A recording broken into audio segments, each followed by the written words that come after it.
Hi, this is Ghatt. Welcome back to my channel. So today we're going to be talking about staying consistent as a YouTube content creator. And specifically, I'm going to give you 5 things to think about.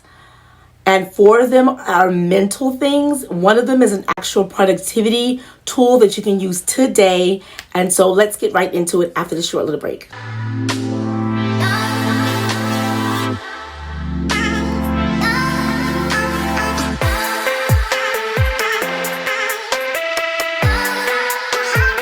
Okay.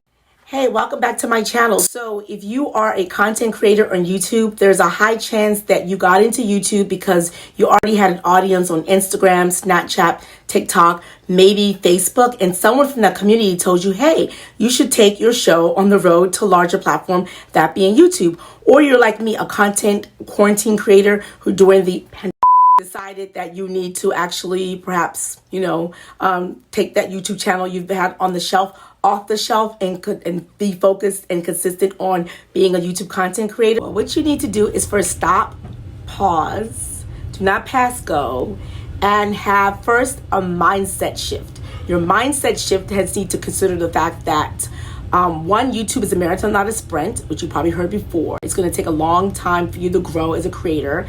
You might have seen people in your social circle, in your social media circle, get on YouTube and have explosive growth and believe that you'll have the same results, but that's not necessarily the case.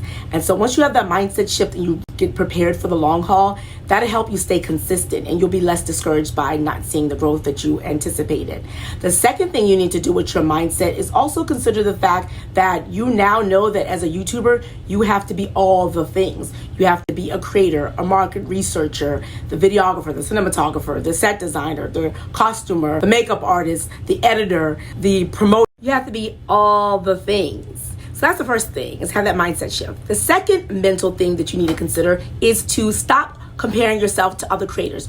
There are 2 types of people you're going to compare yourself to. One is the fellow YouTuber that started around the same time as you did, and you look up one day and you see that they're so much farther past you and you're wondering what the heck happened. And 2, the creator who's larger, who's in your niche, but you swear that you do the same type of content, you're the same quality video, and you're more dynamic than them, but they're growing and they're so big. How come they get all this audience? Stop the comparison game, because there are different factors in every different YouTuber. Maybe someone's full-time and you are part-time. Maybe someone has more research and support than you do. So, and then also, as I shared in this video, there may be some superficial factors that may allow some creators who start with you to grow faster than you are. So with that knowledge that, everyone's fighting their own battle on their own journeys, that's going to help you. So that's the second thing. Stop the comparison game, and that's going to help you be more consistent. The third thing you need to do is have an honest conversation with yourself. Honest conversation about 2 things. The first thing is about your cadence. You may see other channels and other creators producing 2 to 3 pieces of content each week. You might want to follow suit. The problem with that is, 1, you may burn yourself out and forget it and be like, I'm not doing this, especially when I see my results, and that causes you to be not consistent. The second thing is YouTube, the AI, the machine, may not get a chance to promote your one video when you're producing another video. So you could be actually hurting the video you published before. And the third thing, your audience. That's the come to Jesus moment you need to have about your cadence. The second honest conversation you need to have with yourself has to do with your niche. Now, you might have decided to create a certain type of content because it's popular and it's getting a lot of views. What happens after a while, you may actually resent it because you're not really that passionate about it. However, that's the one that people watch. So at that point, that come to Jesus moment, that honest conversation you need to have with yourself is like, let me find a way to create some sort of balance. The second aspect of that honest conversation you need to have with yourself about your YouTube channel is that you have to be creating content that you enjoy, and also question yourself is, why are you a YouTuber? So that is the second aspect of number 3, the honest conversation you need to have with yourself.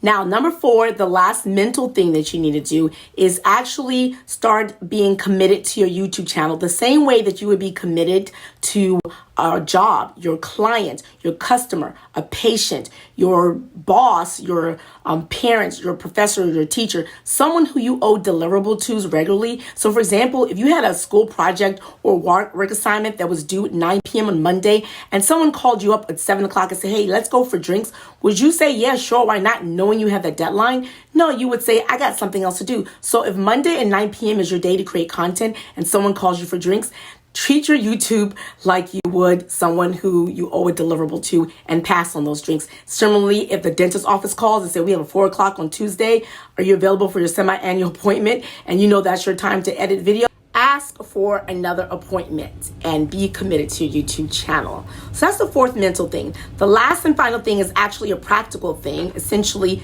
have a workflow system. You're more likely to be consistent if you have a list of things. So you don't have to carry around the weight and burden of, oh my God, I have to create content. Oh my God, I have to edit that video. If you've already have it written down and perhaps in a paper journal, a three subject binder, or 4 subject notebook or something like that. The first could be like ideas. The second one could be a checklist of what you need to do after you publish your video. The third could be a list of, places you market and promote your video with. Some sort of checklist or system telling you and helping you guide your way through the creation process.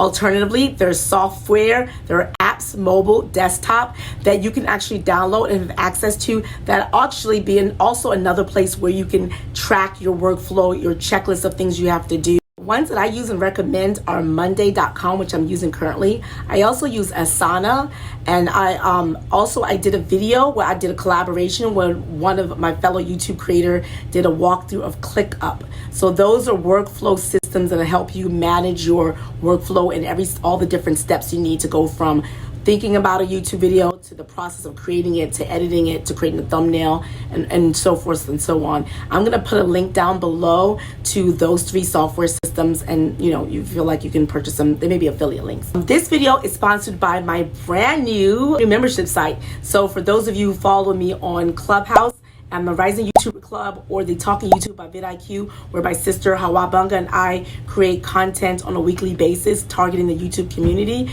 You may be familiar with something we do every Wednesday called What's New Wednesday. So we're going to be hosting What's New Wednesday 3 times a month on this channel, 1 time on Clubhouse for members only. And then also we are going to be using that members only platform to share brand new up-to-the-minute news on YouTube and then also Pinterest. I'm going to give you a teaser content and early access to my bi-weekly What's New on Pinterest videos if you're a member, and there'll be other benefits and perks. So thank you to my membership for sponsoring this video. Now that's all I have for you today. I'm going to also pin in the end screen a link to my How to Start a YouTube Channel in 2021 video. So if you want to continue to learn more about starting a YouTube channel, I want to invite you to check out that video.